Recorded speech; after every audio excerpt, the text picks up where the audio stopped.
भगवान का प्रेम प्राप्त हुआ। क्या कारण है? 20 साल हो गए साधन करते, ना भगवान मिले और ना भगवान का विरह प्राप्त हुआ। भाई जी महाराज ने कहा इसका संपूर्ण कारण तो भगवान ही जानते हैं और आप भी जानते हैं। उत्तर दिया कि संपूर्ण कारण तो श्री भगवान जानते हैं और भगवान के ना मिलने का, प्रेम ना प्रकट होने का आप भी कारण जानते हैं। भाई जी ने पूछा, ईमानदारी से बताना कि भगवान ना मिलने का आपको दुख है? भगवान के प्रेम की प्राप्ति या भगवत साक्षात्कार ना होने पर 20 साल हो गए, आपको दुख हुआ इस बात का? बोले कभी कभी थोड़ा मन उदास हो जाता है। भाई जी महाराज ने कहा कि थोड़ा थोड़ा उदास हो जाता है, लेकिन आप बताइए, यदि 20 साल से आप व्यापार में बराबर घाटा प्राप्त करते रहते तो क्या आप ऐसा उत्तर देते कि थोड़ा थोड़ा कभी मन उदास हो जाता है? आपकी हालत क्या होती कि 20 साल से आप व्यापार कर रहे हो, घाटे पे घाटा होता चला जा रहा है, आपकी हालत क्या होती? बोले बेचैन हो जाता, जीना मुश्किल हो जाता। तो बोले ऐसा जीना मुश्किल हुआ आपको? 20 साल से आपको घाटा हो रहा है, भगवत प्राप्ति, भगवत प्रेम प्राप्ति नहीं हो रही और आप आनंद से जीवन व्यतीत कर रहे हैं, आपको बेचैनी है? तो उनका ईमानदारी से वैसी कोई बेचैनी नहीं। बोले तुम सच्चे व्यक्ति हो, ठीक ठीक बता दिए। जब संसार की व्यापार में घाटा होने पर जो बेचैनी होती है, वो आपके भगवत प्राप्ति या प्रेम प्राप्ति ना होने पर बेचैनी नहीं हो रही, तो इसमें भगवान का क्या दोष है? भगवान के अंदर कोई चाह नहीं है। कई बार सत्संग में सुन चुके हैं, आपकी चाह ही भगवान के अंदर चाह बनती है आपसे मिलने की। आप जितना विकल होंगे उतने ही वो विकल हो जाएंगे आपसे मिलने के लिए। भगवान अमना है, आपका मन ही वहां जाकर भगवान का मन बनता है और भगवान के मन के अंदर आपसे मिलने की चाह पैदा, वो अमना है, वो अचाह है, वो पूर्ण काम है। चाह हमारे अंदर पैदा हुई नहीं कि प्रभु के अंदर चाह पैदा हो जाएगी हमसे मिलने के लिए। सज्जन ने कहा कि जो प्रश्न करता थे कि कई बार आपसे सुना है कि भगवत प्राप्ति बड़ी सरल है, भगवत प्राप्ति बड़ी सुलभ है, परंतु मुझे लगता है कि जिंदगी में अगर कोई कठिन काम है तो भगवत प्राप्ति है। तो भाई जी महाराज ने कहा, भैया भगवान का मिलना बहुत सुलभ है। भगवान किसी कर्म के फल से नहीं मिलते कि ये कर्म किया तो इसका फल हुआ भगवत प्राप्ति। भगवान चाह से मिलते हैं, व्याकुलता से मिलते हैं, रुदन से मिलते हैं। ये सारे कर्म इसलिए कहे जाते हैं कि तुमसे पाप कर्म ना बने, और जब पवित्र हृदय होगा तो भगवत प्राप्ति के मिलन की चाह प्रकट हो जाएगी, रोना आ जाएगा। भगवान मिलते हैं रुदन से, चाह से, व्याकुलता से, लालसा से। संसार के जितने भोग पदार्थ, अवस्था, स्थितियां, प्राणी, ये सब कर्म से मिलते हैं। जैसा आप कर्म करोगे वैसा पदार्थ मिलेगा, वैसे व्यक्ति का संयोग मिलेगा, वैसे सुविधा मिलेगी, वैसे ही असुविधा मिलेगी, वैसे ही आपको तिरस्कार, अपमान, जैसा कर्म करोगे। लेकिन भगवत प्राप्ति कर्म का फल नहीं है।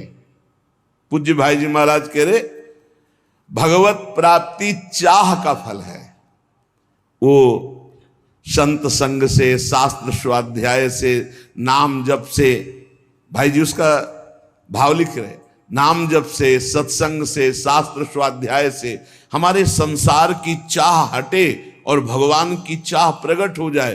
पक्का जिस दिन ऐसी चाह हो जाएगी अब जिया नहीं जा रहा, उसी दिन भगवान अनुभव में आ जाते हैं, नेत्रों के सामने आ जाते हैं, पक्का।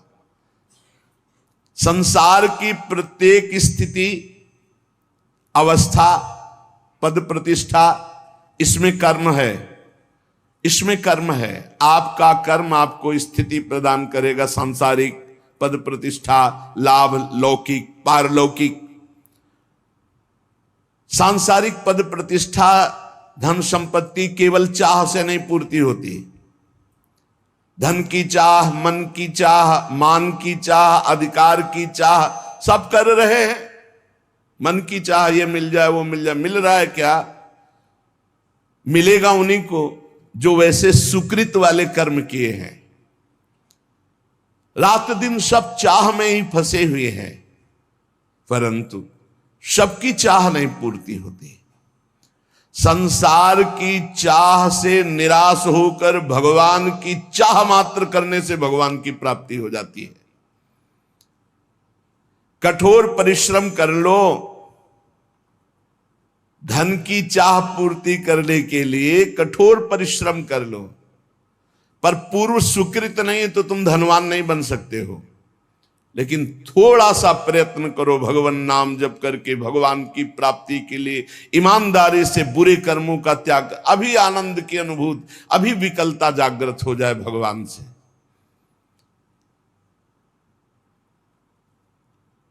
आपने जितनी धन की चाह की, कभी भगवान की ऐसी चाह की? क्या आप ऐसा मानते हैं जितना परिवार से प्यार करते हैं उतना ही किसी एक संबंध वाला भगवान से प्यार करते हो?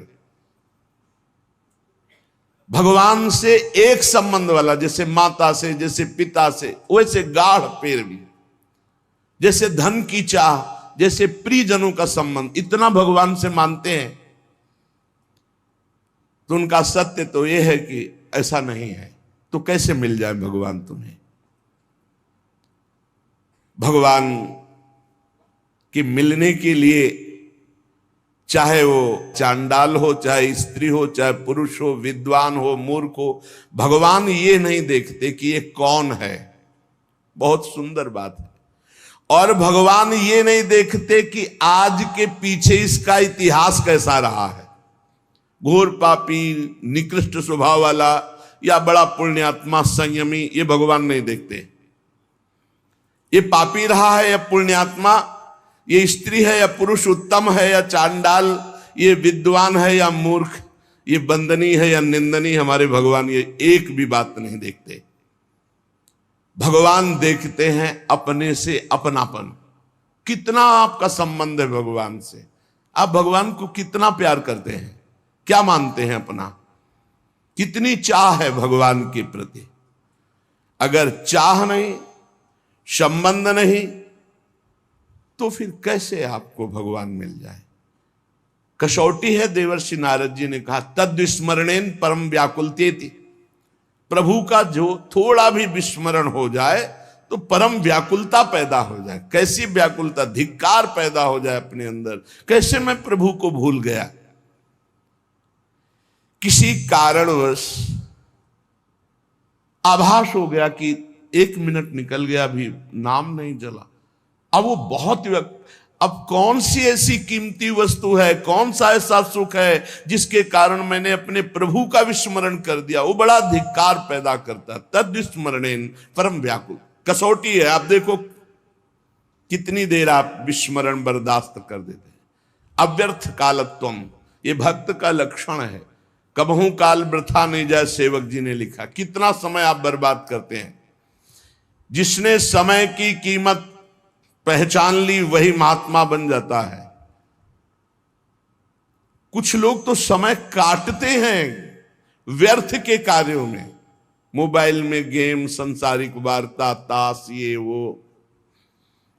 अरे भाई, हमारा समय इतना कीमती, हम उसे ऐसे झूठे कार्यों में नष्ट कर रहे हैं। यदि आप भगवत प्रेम चाहते हैं, भगवान का भजन चाहते हैं, भगवान से मिलना चाहते हैं, तो इसके लिए एक ही बात है, छटपटाहट, व्याकुलता आपके मन में होनी चाहिए।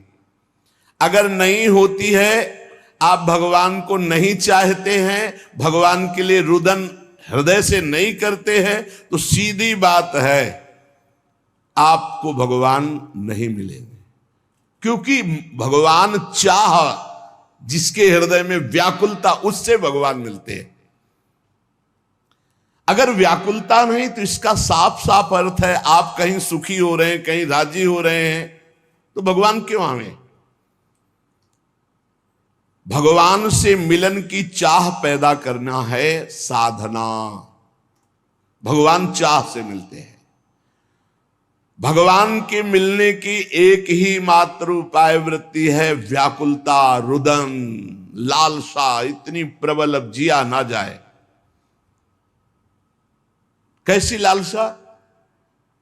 जैसे आपको यमुना जी ले जाया जाए और डुबकी लगवा दी जाए और ऊपर से चढ़ाकर ताकत पूर्वक आपको दबा दिया जाए, फिर जो आधा पौन मिनट के बाद आपकी सांस लेने की जो व्याकुलता है कि अगर आप सांस न मिली तो प्राण निकल गए, वही व्याकुलता चाहिए हरि दर्शन के लिए।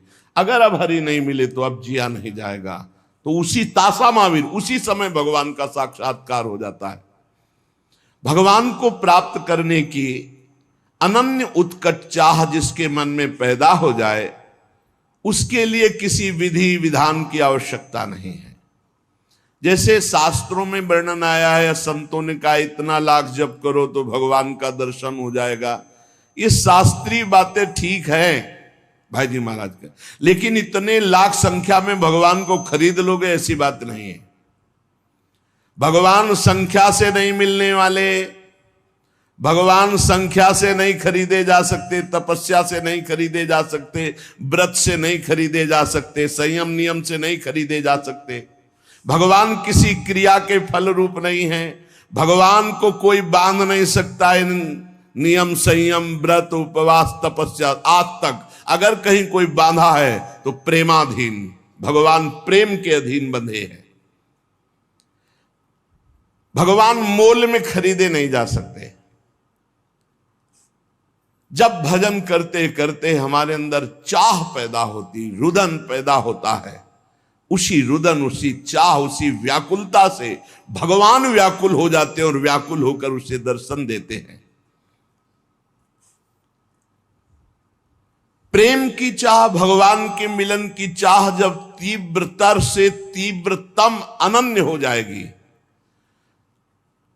जहां दूसरी चाह नहीं, जहां दूसरी किसी व्यक्ति से प्रियता नहीं, सारा संसार उसके लिए शून्य में दिखाई दे रहा है, एकमात्र भगवान।